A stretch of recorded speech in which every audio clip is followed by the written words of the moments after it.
That's the tough part. And we really appreciate the fact that you're being honest and vulnerable, because I think that people don't get to see the side of it. Like, we're all family men here, and there's a lot of entrepreneurs, women and men, who are family members. Yeah.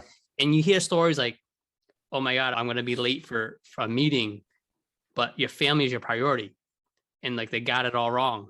And it goes back to like work-life balance. It's not work-life balance. This is life. And your identity, going back to inner versus external, it took me a while to kind of like realize what that was. And, just talking to Sean a lot, we were having these side conversations all the time. And I'm growing, surrounding myself with mentors and, other folks like you guys, right? We're in these islands. And it was really having clarity of like, you know what? Yeah, I'm going to be present here with I have 4 kids. I have 3 daughters and a son. And with that many kids, everyone wants your attention. It's hard enough even with 1 kid, plus run a business, be a husband, find time for yourself, find times for your friends or your passions and all that stuff. But I remember the day that my daughter was like, oh, no, I'm not going to bother daddy. He's on his phone. And I was like, no. I was like, hey, honey, what's up? What's your question?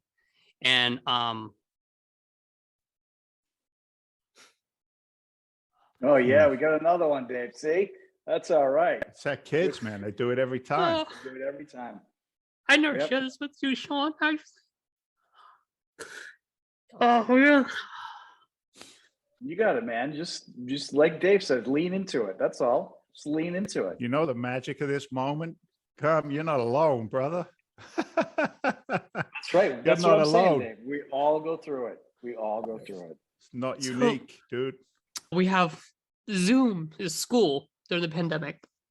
Yeah. We're all trying to do our meetings. My kids are in front of me upstairs. My wife and I are all trying to do it. And she wrote me this letter. And I saw the other day, actually. She put it in the drawer. She wrote me this letter. She goes, Daddy, do you have time to help me with my math?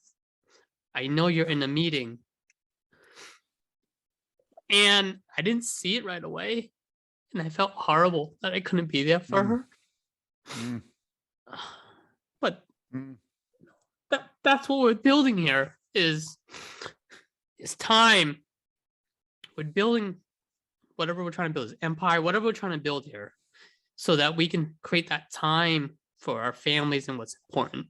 But dude, yeah. I just met you. I love you, brother. I just met you. I love you. Yeah. I get it. I get you. I understand that. But it's valid because Calm's no different than you, Dave, or me, or anyone else that's trying to build it. And the environmental pressure somehow is that, no, we're okay. We have to work 80 hours a week and my family or your family has to sacrifice. I will challenge anybody that your 80th hour of work is as productive as your second. The problem is we as men won't give ourselves permission to go talk to your daughter for 5 minutes.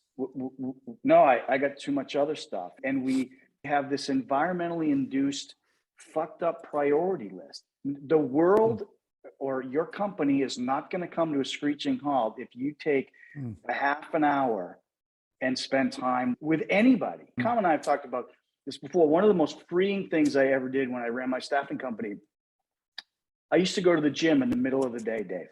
At 12 o'clock, I'm like, I'm going to the gym. And I don't know if it's an hour, it might be 90 minutes. And the looks I used to get from people, even my family at times, like, how can you, like, you're busy, you're building this company. How do you go to the gym in the middle of the day? I go to the gym, it gives me energy. I'm actually in a better mood when I get back. I'm more open to it. I'm not going to be an asshole to my family at 7 o'clock at night because I still want to go to the gym. But we all know I'm not going to the gym at 7:30 at night, right?